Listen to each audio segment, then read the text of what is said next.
untuk dapat membangun, memberikan kepada warga kami di Atu Gogop ini 1 unit rumah kepada saudara kita yang belum beruntung.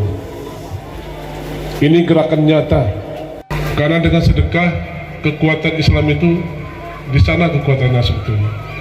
Bersedekah, berjamaah, infak, zakat itu satu kekuatan besar untuk kita.